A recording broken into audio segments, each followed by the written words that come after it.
Ya, nanti latihan-latihannya dengan Bu Yuli. Yang sintaksis ya. Dengan saya ke teorinya dan responsinya ya. Dengan Bu Yuli udah latihan toh? Terakhir latihan belum dengan Bu Yuli tentang kalimat? Sudah, Pak. Sudah, ya. Oke. Ya, Anda boleh mencatat yang penting-penting, kita ngobrol gitu ya. Kita sampai pada tataran kalimat, ya kan? Sintaksis yang paling bawah, tataran paling bawah namanya apa, Mas Dimas? Yang paling bawah itu bunyi ya, Pak? Weh, Eh, sintaksis kok sintaksis. bunyi. Apa namanya? Kata. Wuh. Sebentar, Pak. Sebentar, Pak. Waduh. Sintaksis paling bawah. Hmm. Ya, nanti pertanyaan yang lain. Ya, apa Mbak Marta yang paling bawah dalam sintaksis tuh? Rasa. Kata. Oke, Mbak Nada sama juga? Oh, morfem, Pak ya? Hmm? Morfem. Kok jadi kacau kabeh piye to iki? Agatha? Rasa. Tolong dong, catat baik-baik dong ya. Tataran paling rendahnya sintaksis itu adalah frasa. Bukan kata, Mas Dimas ya. Ya, kata itu tataran paling tingginya morfologi, itu kata. Masih ingat toh? Tataran paling rendahnya morfologi apa, Mbak Eta? Morfologi.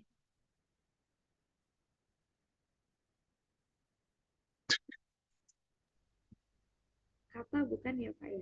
Apa? Kata bukan ya, Pak ya?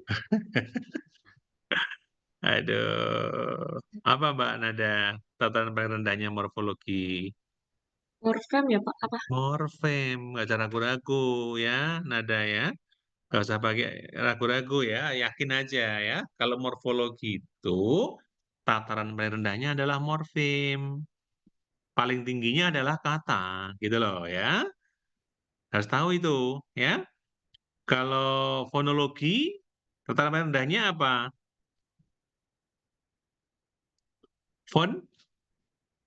Fonim, itu fonologi ya. Sampai ke perbincangan paling tinggi suku kata kalau morfano itu ya, suku kata gitu. Nggak sampai kata kalau fonologi ya. Morfologi itu morfem paling tingginya kata. Nah, kalau sintaksis paling rendahnya apa tadi, Mbak Agatha? Rasa, Pak. Frasa, yakin pokoknya ya. Paling rendahnya sintaksis adalah perbincangan mengenai frasa. Paling tingginya tataran sintaksis apa, Mbak Marta? Kalimat, Pak. Kalimat, ya. Tetapi ada pengarang lain, ada pakar lain, Prof. Ramlan biasanya ya, itu menyebut bahwa tataran paling tingginya adalah paragraf. Jadi sintaksis itu nanti kita berhenti pada perbincangan mengenai paragraf, Mbak Marta. Tapi sebagian besar pakar ya, itu mengatakan bahwa sintaksis hanya sampai kalimat. Nah, ini tolong diperhatikan ya, tetap baik-baik ya. Pakar umum ya mengatakan bahwa sintaksis itu berhenti pada tataran kalimat, udah paling tinggi itu ya. Tapi pakar tertentu, Prof. Ramlan misalnya, Pak Kun mengikuti itu. Paling tingginya adalah paragraf. Ya. Oke. Ya. Kalau begitu, kalau meyakini bahwa paling tingginya adalah kalimat, berarti perbincangan tentang kalimat ini adalah tataran paling akhir dari sintaksis kita. Puncak nih, udah puncak nih. Tetapi kalau kita mengakui bahwa yang tertinggi paragraf, maka perbincangan mengenai kalimat ini belum terakhir. Gitu ya. Kita kemarin frasa, kemudian klausa, kemudian kalimat. Nah, sekarang kita omong mengenai kalimat. Kalimat itu beda dengan klausa ya, Mbak Agatha? Bedanya apa? Bedanya adalah kalau kalimat itu merupakan satuan gramatikal yang sudah ditandai dengan tanda baca. Kalau klausa? Kalau klausa belum memiliki tanda baca dan merupakan bakal kalimat. Nah, pinter. Agatha pinter ya. Udah makan belum, Mbak Agatha? Belum, Pak. Oh, itu ya. Jadi yang membuat jawabannya benar semua itu karena tidak makan ya. Maka kalau kuliah dengan Pak Agung ini jangan makan ya, supaya jawabnya betul betul semua ya. Ya. Jadi klausa itu beda dengan kalimat atau kalimat beda dengan klausa, betul ya. Kalau klausa itu belum digunakan tanda baca, kalau yang kalimat sudah menggunakan tanda baca, maka klausa namanya bakal kalimat. Kalau kalimat ya kalimat gitu. Ya. Oke, klausa dan kalimat itu cirinya dalam bahasa Indonesia itu bersifat predikatif. Apa itu maksudnya, Mas Dimas? Baik, Pak. Untuk sifat predikatif sendiri itu antara klausa dan kalimat setidak-tidaknya memiliki satu subjek dan satu predikat. Nah, Terdapat betul. unsur tersebut. Iya. Oke.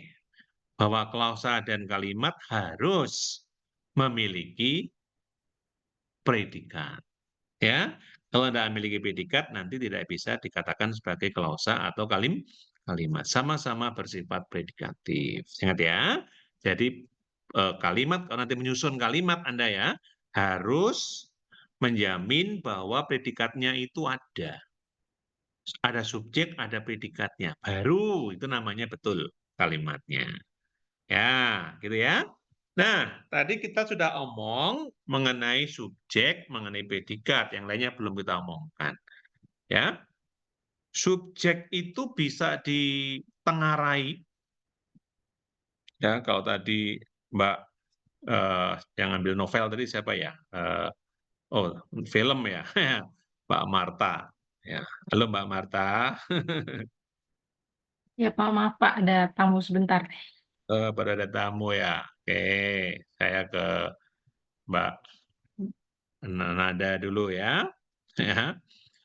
Oke, bagaimana caranya kita mengidentifikasi adanya subjek dalam kalimat? Kalau kita membaca novel atau membaca eh, eh, apa karya ilmiah gitu ya, kalimat ini sudah benar karena sudah ada subjeknya. Bagaimana kita tahu bahwa kalimat ini sudah memiliki subjek? Nah, Mbak Nada dulu.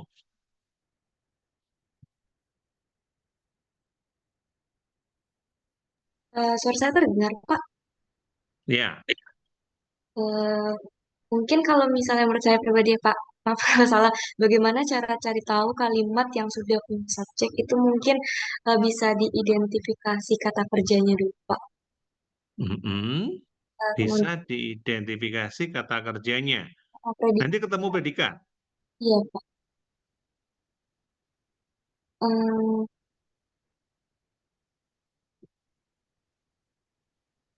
iya, Pak.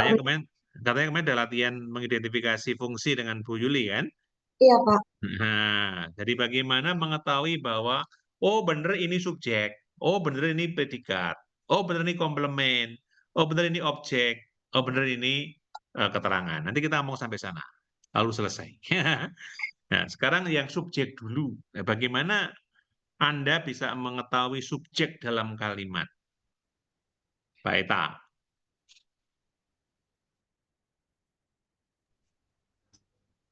Mungkin dapat diidentifikasi bahwa itu sebuah nomina, Pak. Ya, salah satu indikator pertama, tapi baru indikator itu, ya, Mbak Eta ya. Kalau itu nomina, ya, nomina memang bisa menempati subjek atau objek atau komplement. Kemungkinannya itu kan, subjek, objek, komplement, ya. Jadi itu salah satu indikator aja, indikasi ya bahwa oh ini kemungkinan ya, ini kemungkinan subjek, ini kemungkinan objek, oh ini kemungkinan komplement, gitu ya, Mbak. Tapi kan belum menjamin itu ya, bahwa kalau ini nomina ini pada subjek gitu kan, karena dia bisa objek, dia bisa komplement. Oh, sebentar, sebentar ya, sebentar.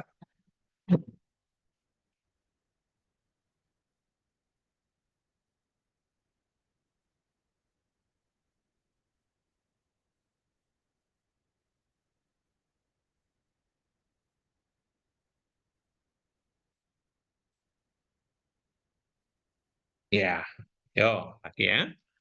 Jadi bagaimana? Eh, Kalau hanya mengatakan bahwa itu nomina, kan belum ada jaminan bahwa itu subjek. Karena bisa objek, bisa komplement gitu. Nah, siapa yang mau menjawab? Saya mau coba Pak Nah, mungkin. Mas Dimas, silakan. Oke, Mungkin silakan. bisa apa ya? Diidentifikasi dengan menggunakan kata tanya apa atau siapa seperti itu. Terus, apa atau Itu untuk siapa? mengetahui subjeknya karena kalau subjek kan berkaitan dengan bisa berkaitan dengan eh, orang dan kata ganti orang ataupun apa ya, suatu nama dari sebuah produk atau ini mungkin seperti itu Pak. Ya, bagus. Ya, itu Mbak Eta. Jadi ada tambahan dari Mas Dimas itu alat yang canggih ya. Alat yang canggih untuk membuktikan ya bahwa dalam sebuah kalimat itu subjeknya adalah itu begitu ya. Jadi menggunakan formula dia Mas Dimas ya. Menggunakan formula apa atau siapa plus yang plus predikat. Tolong ditulis masing-masing punya formula, dikotai kalau bisa ya di laptop Anda ya. Jadi apa atau siapa plus yang plus predikat. Ya. Coba dibuktikan Mas Dimas, kalimat tertentu. Anda punya kalimat tertentu. Apa kalimatmu? Kalimatnya apa ya? Koran Kompas diterbitkan pada koran Jangan yang Kompas. sulit-sulit, jangan yang Oke, oke. sulit-sulit, yang mudah-mudah aja ya. Yang simpel aja, yang teman-teman juga, oh Oke. ini subjek benar ya. Dia mengendarai sepeda motor. Dia mengendarai sepeda motor. Pak Kunjono sedang mengajar sintaksis. Ya kan? Nah, Agatha sedang melamun. Ya. Eta sedang bingung. Itu kan kontekstual dari sini kan. Gampang-gampang semua ya. Nah, lalu bagaimana bisa membuktikan sekarang ya? Agatha sedang melamun. Buktikan bahwa Agatha adalah subjeknya, Mas Dimas, dengan formula tadi. Mungkin kalau dimasukkan dalam formula itu kan tadi kalimatnya Agatha sedang melamun. Itu bisa digunakan dengan formula siapa yang melamun Siapa dan yang sedang, yang sedang melamun. nah ya, siapa yangnya jangan pernah hilang. Siapa yang sedang melamun, jawabnya siapa? Agatha. Nah, terbukti kan bahwa Agatha adalah subjeknya. Jelas nggak? Jadi mau kalimat panjang rumit seperti apapun, ketemu subjeknya ya dengan formula yang tadi itu. Ya, mungkin nggak yang namanya subjek atau fungsi subjek itu diisi oleh klausa? Kamu tanya pada Marta ya, mungkin nggak Marta ya? Yang namanya fungsi subjek dalam kalimat itu diisi oleh klausa. Mungkin, Pak. Mungkin, ya. Seperti apa? Hmm,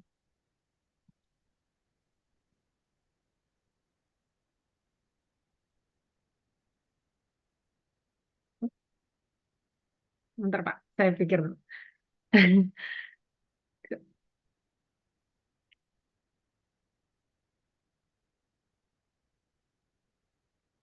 rumah nada, tapi nada tadi Rumah objek. nada.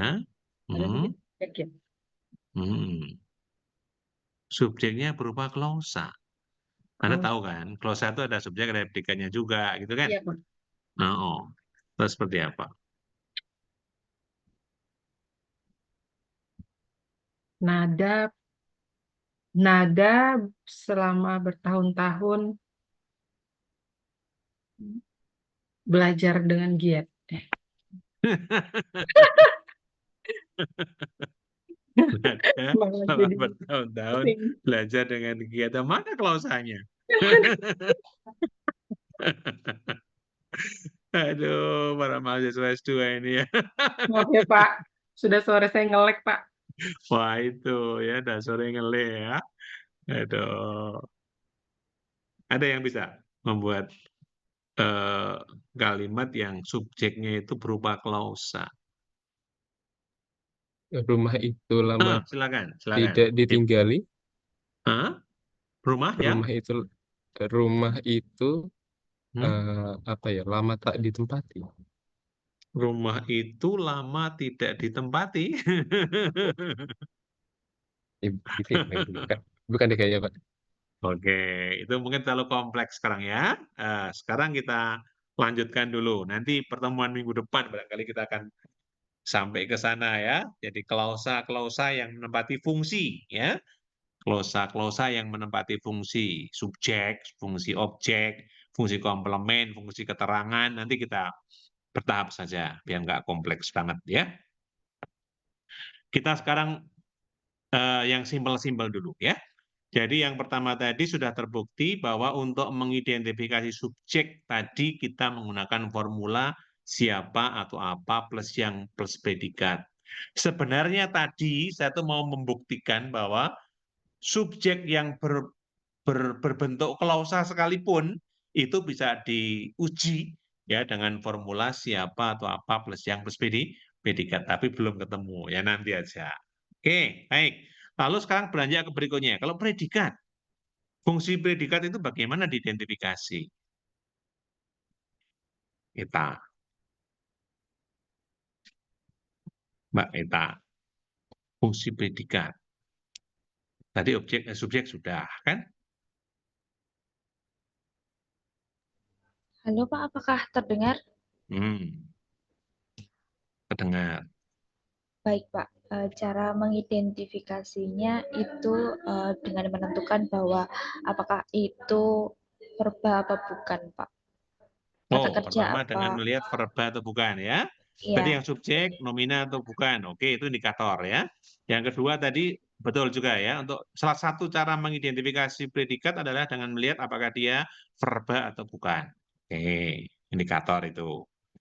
Yang saya tanyakan formulanya lagi. Nah, mungkin ahlinya formula si Dimas kan. Di formulanya apa, Dimas, kalau menemukan predikat kalimat itu? Saya coba, tapi kalau salah, mohon maaf ya, Pak. Mungkin kalau Salah. predikat itu lebih ke menggunakan bagaimana. Bagaimana? Aduh, lanjutan formulanya apa ya? Bagaimana. Bagaimana atau? Seperti apa? Oh, mengapa? Mengapa? Mengapa ya? Seperti apa? Bagaimana atau mengapa?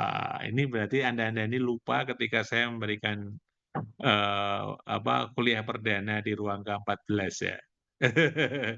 Kan saya sudah menjelaskan dulu. Ya, predikat itu bisa ditemukan dengan menerapkan formula mengapa atau siapa plus plus subjek. Mas Dimas. Nah, tadi kalau kalimatnya itu Agatha sedang melamun, nah sedang melamun itu silakan diuji apakah dia merupakan predikat. Sekarang Agatha sendiri ya. Bagaimana Agatha? Bagaimana menguji bahwa Agatha sedang melamun adalah predikat? Baik, Pak. Kalau menurut saya menggunakan kata tanya, kemudian ditanya apa yang dilakukan oleh subjek. Enggak, pakai formulanya si Dimas tadi.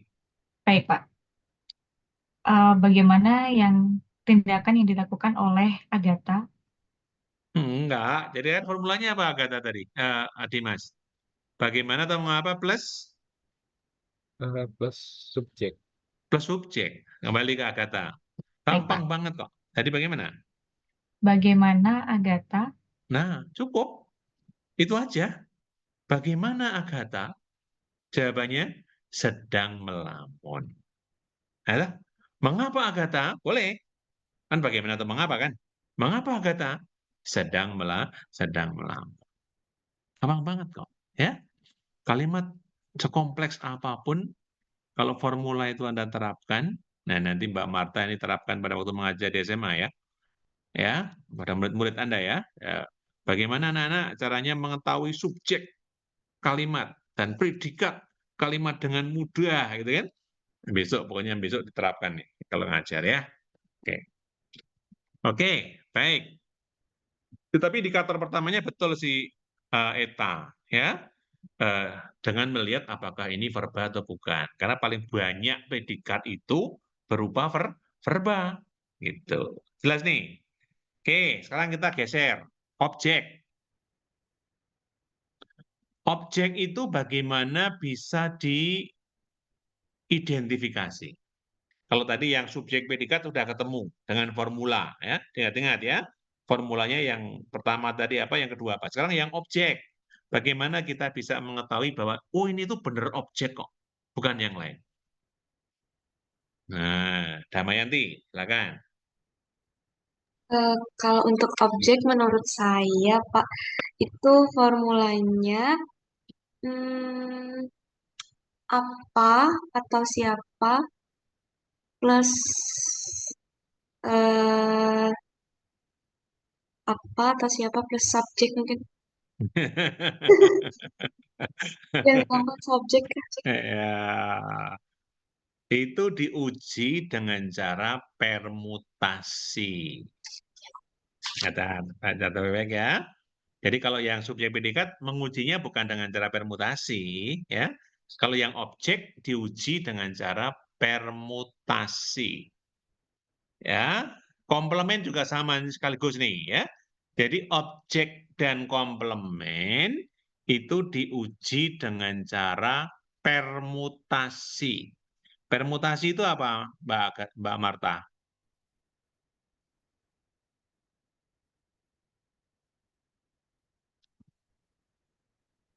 Permutasi. Permutasi. Permutasi, Pak. Aduh, saya lupa lagi, Nah. Pak. Urutan ya, Pak? Susunan. Susunan. Apa Mbak Ita permutasi itu? Men belum diajarkan oleh Bu Yuli ya? Belum diajari, Pak? Belum. Ya. Apa Pemindahan kata? tempat itu belum. Bukan, Apa Pak. Dimas? Pemindahan tempat itu bukan, Pak. Oke, pemindahan tempat. Diputar, dipermutasikan itu diputar. Pindah tempat gitu. Ya, jadi kalau bisa ditempatkan sebagai subjek, oke? Jika objek itu Anda permutasi ya menjadi subjek dalam kalimat pasif, maka betul bahwa itu adalah objek. Jelas? Jadi untuk menguji bahwa sesuatu itu adalah objek, cirinya dia bisa menempati fungsi subjek ketika kalimatnya dipasifkan. Catat baik-baik ya. Mengujinya dengan cara permutasi. Kalau objek bisa menempati posisi subjek ketika kalimatnya dipasifkan, dia adalah objek. Oke, saya beri contoh ya.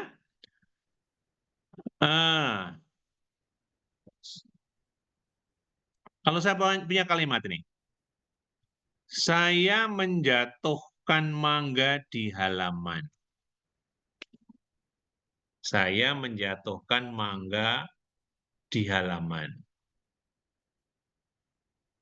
Ya, mangga itu objek bukan menurut Anda, Mbak Marta? Objek, Pak. Objek. Buktikan bahwa dia itu objek sekarang. Kalau dimutasikan, tadi kan Dipermutasikan. saya menjatuhkan mangga di halaman. Kalau dimutasikan berarti mangga dijatuhkan oleh saya di halaman. Nah, pintar sekali. Seperti itu, Mbak Marta, nanti ngajarnya di SMA, SMK. Ya, dites anak-anak gitu ya, pada bingung, nggak bingung ya. Saya menjatuhkan mangga di halaman. Ya, objeknya adalah mangga. Loh kok bisa? Coba diputar. Ya, kalau dia bisa menjadi subjek, ketika dipasifkan, betul bahwa dia adalah objek. Jelas nih? Iya, kalau komplement. Komplement. Ya, saya misalnya punya kalimat nih. Saya kejatuhan mangga di halaman. Ya, yang tadi kan saya menjatuhkan mangga di halaman. Yang kedua ini, saya kejatuhan mangga di halaman. Ini mangganya menjadi apa ini, Agatha? Komplement, Pak. Menjadi komplement. Ya, sama-sama mangga, rasanya juga sama kan? Tapi yang satu objek, yang satu komplement. Ya kan? Loh kok bisa, Mbak Agatha? Kok bisa? Karena kata kerjanya bukan kata kerja aktif, Pak. Betul, tapi juga dengan model permutasi tadi. Tadi kan saya mengatakan, objek dan komplement itu diuji dengan cara permutasi. Ya, bisakah itu mangga dibawa ke depan, dikedepankan menjadi subjek? Bisa, Pak. Bisa. Oh, tidak, Pak. Mangga dikejatuhkan gitu? Tidak, Pak. Tidak bisa. Catat baik-baik ya. Jadi komplement itu tidak pernah bisa menempati posisi subjek ketika kalimatnya dipasifkan. Gampang saja kok seperti itu ya. Nanti sekarang ya. Jadi cara-cara yang mudah seperti ini sintaksis ini kalimat ini. Ya, pegang baik-baik. Nanti kalau ngajari anak-anak harus ngerti ini ya, yang gampang-gampang gitu ya.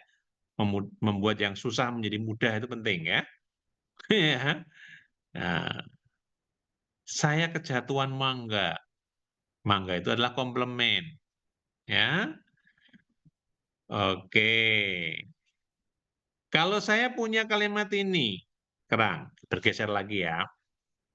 Ini saya mau tanya pada Eta, Pak Eta. Misalnya saya punya kalimat, ibu, ya ibu-ibu ya, ibu membelikan adik mangga. Sore ini kan topiknya mangga ya. Ibu membelikan adik mangga. Mbak Eta, mangga itu sebagai apa? Sebagai, bentar Pak, ibu membelikan Adik mangga. Sebagai komplement bukan ya Pak ya? Iya. Kenapa Mbak? Karena kalau misalkan dipermutasi, dipindah tempat, itu mangga tidak bisa sebagai subjek, Pak. Pintar sekali. Ya, mangga tidak bisa sebagai subjek. Ya, dulu ketika di SMP SMA sering salah tahu penjelasannya. Itu ada objek 1, objek 2 gitu kan. Ono objek 2 itu endi? Ya kan? Tapi adik di situ objek bukan, Mbak Eta? Adik. Iya, Pak, objek. Kenapa? Karena kalau misal dipermutasi, itu adik bisa menjadi subjek dan ibu. Ya. Bagaimana bunyinya? Adik Dibelikan mangga oleh ibu. Iya. Ngerti sekarang ya? Jadi yang dulu dipahami sebagai objek 1 itu objek. Ya, yang dulu dipahami sebagai objek 2 itu komplement. Jelas nggak sekarang ya? Oke, bagus. Kalau saya punya kalimat, ya, rumahku, ya, rumahku bercat merah. Rumahku bercat merah. Merah itu sebagai apa itu, Mbak Agatha? Komplement, Pak. Komplement. Ya, rumahku bercat merah. Karena bagaimana? Karena apa itu? Karena tidak dapat dipermutasi. Pertama itu dia di belakang verba aktif intransitif. Ya, verba aktif intransitif. Kalau saya ganti, rumahku dicat merah. Merahnya komplement bukan, Agatha? Iya, Pak. Komplement. Karena apa? Karena di belakang verba tidak aktif, Pak. Iya, di belakang verba intransitif, Mbak, jawabnya ya. Jadi yang namanya komplement itu berada di belakang verba, baik pasif maupun aktif, tapi dia intransitif. Pegang baik-baik ini, pedoman ini ya. Ini penting untuk Anda. Ya. Oke.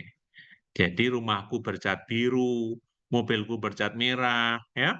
Merah itu adalah komplement. Jangan sampai mengatakan ini keterangan. Besok kalau ujian ya, salah ya. Merah itu bukan keterangan ya. Oke. Jelas. Sekarang terakhir keterangan. Subjek sudah, predikat sudah, komplement sudah, objek sudah ya. Sekarang keterangan. Keterangan seperti di rumah, di sekolah, dari Jakarta ke Jakarta, itu namanya frasa atau bukan frasa ya, Mbak Marta? Di sekolah, di rumah ya Pak ya? Tadi apa Pak? Mohon maaf tadi ada Itu aja. frasa atau bukan frasa? Frasa Pak. Frasa, ya, karena tidak predikatif ya. Iya. Kalau frasa dia termasuk frasa apa itu Mbak Marta? Frasa frasa eksosentrik direktif, Pak. Iya, frasa eksosentris direktif. Wah, dah Iya, canggih ya. Kok begitu? Kenapa, Marta? Kok tahu bahwa itu eksosentris direktif? Iya, karena dia menggunakan preposisi kata depan Iya. dan nominal. Karena menggunakan preposisi. Jadi semua frasa berpreposisi adalah frasa eksosentris direktif. Ingat ya. Oke, jadi kalau saya punya keterangan ya berupa frasa, itu keterangan itu pasti berupa frasa eksosentris direktif. Di ke daripada. Nah, gitu kan ngapalke ya? Ngafalkannya gitu ya. Kalau yang sisang yang parah itu apa kemarin, Agatha? Sisang yang parah. Sisa yang parah itu eksosentrik non-direktif. Ya, itu eksosentris non-direktif. Ya, sang kancil, sang presiden, ya, yang mulia, ya, yang maha kuasa, ya, itu ya, para mahasiswa, ya, para dosen, ya, itu jelas ya. Itu adalah frasa eksosentris non-direktif. Nah, yang menempati fungsi keterangan dalam sintaksis tadi, kembali ke sana ya, itu adalah frasa eksosentris direktif. Ya, itu kalau saya tanya lagi pada Mbak Eta, dia akan jawab itu saya kira. Bagaimana bisa Anda ketahui bahwa ini adalah keterangan? Jawabnya pasti ada frasa berpreposisinya, Pak. Begitu kan? Kalau tadi yang predikat, oh ada verbanya, Pak. Gitu kan? Kalau yang objek sama subjek tadi, oh nomina, Pak. Tadi kan gitu. Ya, kalau yang komplement bisa nomina, bisa adjektiva, Pak. Gitu kan? Kalau yang keterangan tadi bisa berupa frasa berpreposisi yang bersifat tadi itu ya, eksosentris direktif. Ya. Oke. Nah, cirinya bahwa dia keterangan itu selain menyebut tadi yang disampaikan si Eta tadi itu, ya, ada frasa eksosentrisnya tadi, itu juga sifatnya lentur. Do, ya, untuk mengujinya itu, ya. Dibolak-balik kemana-mana itu nggak mengubah arti. Ya, itu namanya lentur. Ya. Nah, nggak mengubah arti. Ya. Kalau tadi ke Jakarta tadi misalnya ya, Melani kan ke Jakarta sekarang ya. Melani sedang terbang ke Jakarta. Nanti kan ke Jakarta tadi bisa dibawa ke depan nggak, Mbak Nada? Bisa, Pak. Bisa. Tapi syaratnya dikasih apa? Kalau ditempatkan di depan. Dikasih keterangan ini apa yang frasa eksosentrik direktif itu, Pak? Dikasih tanda koma. Ya, keterangan itu kalau di depan, ya, jangan lupa ya, kasih tanda koma. Ya, ingat-ingat tuh, kalau menulis ilmiah ya, nanti kalau ada keterangan di depan, ya, menurut Kunjana. Nah, itu kan keterangan toh. Di depan kan itu. Besok kan salah lagi Anda itu. Menurut Kunjana, salah juga. Menurut Rahardi, karena terus nama belakang ya. Menurut Rahardi dalam kurung tahun tanda halamannya gitu kan. Nah, itu kan keterangan. Itu kan. Maka tempatnya di depan. Koma. Itu ya Mbak Nada. Jangan lupa kasih koma ya. Oke. Lentur. Kalau di tengah boleh nggak itu, Mbak Agatha? Boleh, Pak. Boleh. Ya, Melani, ke Jakarta, sekarang. Gitu kan? Kan? Dia lentur banget ya, namanya keterangan itu, fungsi keterangan itu lentur. Ya. Oke. Jelas ya? Itu kalau ngomong tentang fungsi. Jadi ada 5 ya. Ada subjek, predikat, objek, komplement, keterangan. Ada pertanyaan nggak mengenai ini? Nggak ada. Nah, keterangan sebagai fungsi, tadi ya, yang saya contohkan tadi kan sebagai fungsi ya. Dengan keterangan sebagai kategori, tadi kan menyebut cita, nomina, verba, ya, adjektiva, keterangan, ya, kategori kan. Jadi keterangan sebagai fungsi dan keterangan sebagai kategori itu beda nggak, Ita? Berbeda, Pak. Berbedanya di mana? Mungkin kalau kategori itu kan terdiri dari tadi ya Pak, ada nomina, verba, adjektiva, dan satu lagi apa ya Pak ya? Ya, Gitu, Pak. kalau saya punya kalimat nih, Agatha berlari sangat cepat. Ya, sangat cepat ini sebagai kategori atau sebagai fungsi?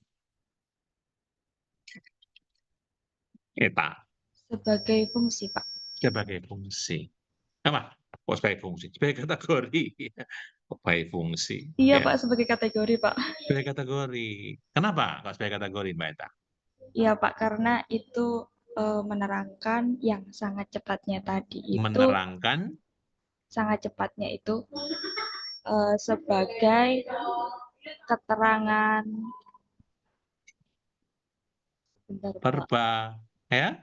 Iya, Pak. Sangat cepat menerangkan berlari kan? Iya, depannya. Berarti dia menerangkan verba. Ya. Dan cirinya kalau yang kategori itu tidak bisa dibolak-balik. Itu yang mau saya katakan sebenarnya ya. Kalau keterangan sebagai fungsi itu bisa dibolak-balik, lentur, gitu ya. Kalau keterangan sebagai kategori tidak bisa dibolak-balik. Sangat cantik itu sangat sebagai apa, Mbak Agatha? Sangat cantik. Sangatnya sebagai apa? Keterangan bukan? Iya Pak, adverbial. Iya. Bisa nggak ada balik menjadi cantik sangat? Oh, dia cantik sangat. Boleh nggak? Tidak, Pak. Nggak bisa. Itu bukti bahwa yang namanya keterangan sebagai kategori itu tidak bisa dibolak-balik. Tapi sebagai fungsi, dia bisa dibolak-balik karena sifatnya lentur. Jelas ya? Oke. Kalau sampai itu dulu saja gimana? Ya, 5 poin, 6 poin ini Anda pegang dulu ya. Untuk mengidentifikasi fungsi. Karena kan bicara mengenai kalimat itu sebagai bagian dari sintaksis ya, itu yang paling pokok adalah mengidentifikasi fungsi.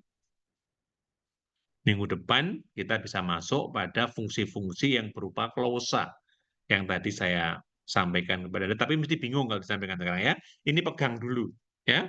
5 fungsi dalam kalimat dan bagaimana cara mengujinya ya. Itu pegang dulu ya. Nanti kalau sudah ini paham, minggu depan diberi kalimat-kalimat yang panjang-panjang dari novel misalnya, Anda nggak perlu bingung lagi karena sudah tahu prinsip-prinsipnya. Ya, saya kira sampai ini saja ya. Cukup. Selamat sore semuanya. Selamat istirahat. Ya. Selamat sore Pak, terima kasih. Selamat sore Pak, terima Oke, kasih. baik. Ya.